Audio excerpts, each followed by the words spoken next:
Kahapon mga kamutmot, papakita ko pala sa inyo yung binaklas ko kanina at ito na yung kalalabasan niya. Yung kinalabas niya yung mga kamutmot yan. Yan. Yung binaklas ko kanina at binapong.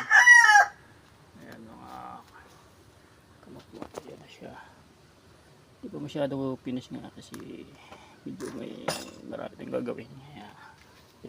Pinagdalas na lang natin yan kanina. Kung gusto nyo makita yung bali kung paano pagpakinis na, tingnan nyo na lang at sa aking mga in-upload doon mga kamutmot, meron dyan yan. Yan, madali lang yung kamutmot gawin. Yan siya oh. Yan, kintab na siya mga kamutmot, di kagaya ng